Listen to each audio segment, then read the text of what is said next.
All right, today we are decoding a very specific cosmic blueprint, March 16th, 1984. And looking at the sources here, this isn't just a personality profile, it's a paradox. It really is. If you're the listener born on this date, you probably feel like your internal operating system is, constantly glitching between two extremes. We aren't just doing a horoscope here. We're digging into the mechanics of a Pisces sun, Virgo moon, Mercury in Aries, and a Mars in Scorpio. That is a volatile mix. I mean, you've got the boundless dreamer and the ruthless strategist living in the same body. So let's start with that core friction the data points to. The Pisces sun with that Virgo moon. This is the headline. Your Pisces sun makes you an emotional sponge. You don't just emphasize. You actually merge with people's feelings. But the Virgo moon puts up a firewall. Exactly. It's the critic that lives inside the poet. So it's like while the Pisces part of you is just drowning in the vibes of a room, the Virgo part is, Well, standing on the shore taking notes. that's a perfect way to put it. It's a mechanism for intellectualizing the chaos.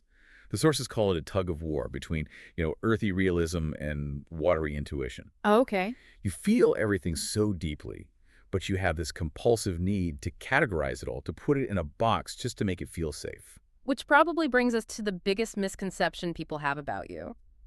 Because of that Pisces sun, you likely come across as gentle, maybe even a little bit of a pushover. And then you open your mouth. And it's a whole other story. That's the shock of Mercury in Aries. It's such a sharp contrast because Mercury, it drives your communication style. And in Aries, it's not poetic at all. It's more like a battering ram. It's impulsive. It's fiercely honest.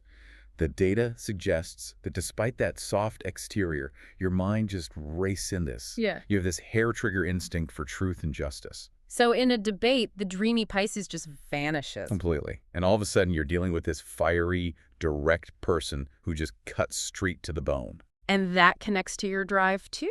We have to talk about Mars and Scorpio. This is where the profile shifts from just intense to genuinely formidable. Mars in Scorpio is the ultimate battlefield placement. It adds this layer of, paranoia, or let's call it strategic caution. So the Pisces sun wants to trust everyone. But Mars in Scorpio trusts no one. It's the whole iron fist and the velvet glove thing. The sources say this makes you incredibly shrewd, that you treat life strategies almost like warfare. Right, you play the long game. Yeah. And there's a warning in the analysis here.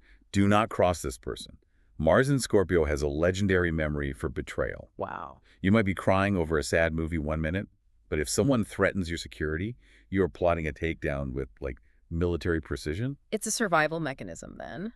But how does this intense guarding work when we look at relationships? Because Venus is also in Pisces, which is basically romance on steroids.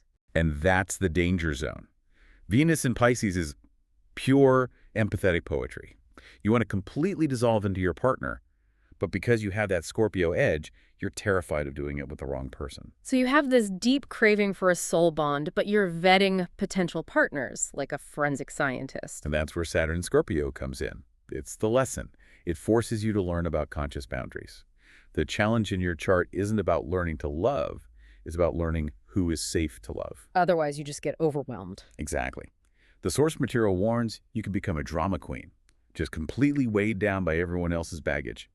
You need a partner who is grounded enough for the Pisces wave, but transparent enough for the Scorpio suspicion. So to pull this all together for you, the listener, you're a grounded mystic. You've got the soul of a poet, but the tactical mind of a detective. You feel everything, but unlike most sensitive people, you also have the weapons to protect that sensitivity. Which leaves us with a final thought to consider. You have the Pisces ability to heal and the Scorpio capacity to destroy. The question isn't what you can do, but this. In the heat of the moment, what wins? Does your intellect control your emotions, or do your emotions weaponize your intellect?